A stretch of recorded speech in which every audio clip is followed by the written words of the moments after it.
Hi. I figured I'd do the cartwheel first, and whatever I do after this will be way less embarrassing. So, actually, I'm really excited to be here, and I had to get that out. Today, I'm here to talk about reinventing work, and I want to share a story with you that I think you may all relate to.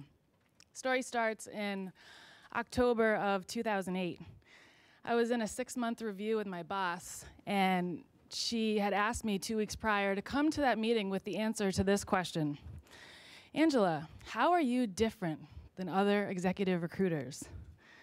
I pored over this question. I spent days, weeks thinking about the answer.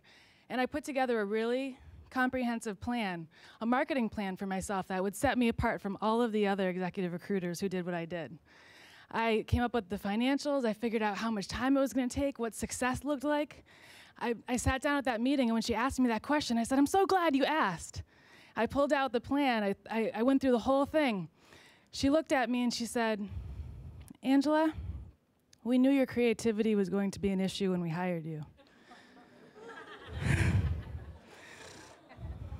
That's like that moment where you get stabbed in the heart and then they like twist the blade around. It was like, I was just digging my own grave at that point. I thought, I don't fit into this world. I don't know what to do.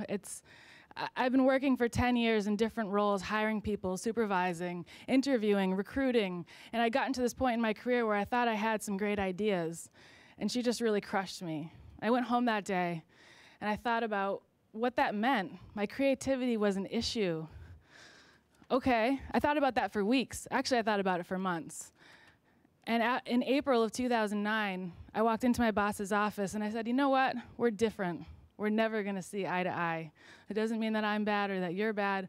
We're just different. So I'm going to quit. I'm going to start my own business. She looked at me and she said, that's what everyone says when they quit. And I said, okay, thanks. And I walked out of there.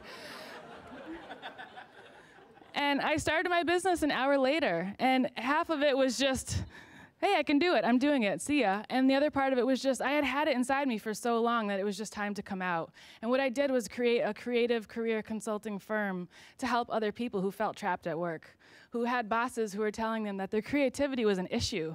What does that even mean, an issue? That means you're not allowed to have ideas.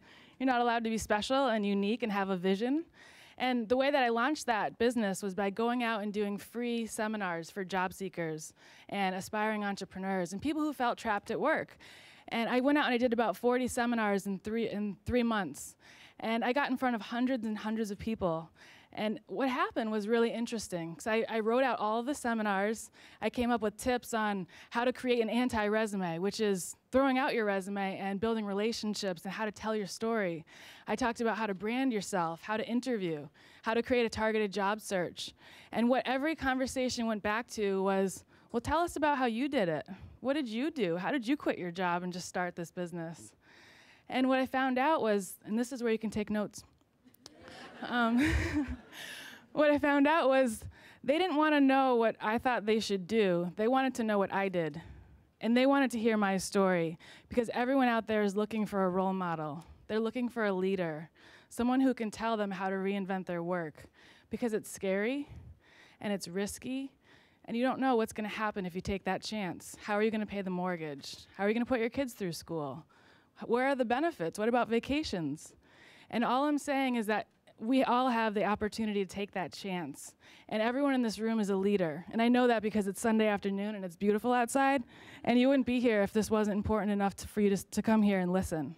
So it's all of our responsibilities to spread our message, to tell everyone about what we did to reinvent our work. Because our stories are what are going to change other people's stories. There are so many blogs out there, and there are books, and there are people who are saying, just go find a new job, and here are all the tips, and here's how you do it.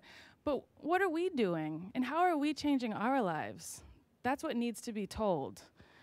We can go out there and we can tell a compelling story about, I just took the leap, and that's what I did. I didn't have a business plan. I had $2,000 in my bank account, which for me meant I need to move fast. I need to do a lot really quickly. And I wasn't scared, but I was inspired, and I thought about what my boss said. My creativity is an issue, and that fueled me to go to every single seminar and talk in front of people that, scared me to death. I was really nervous about public speaking, but I thought this is important enough to share.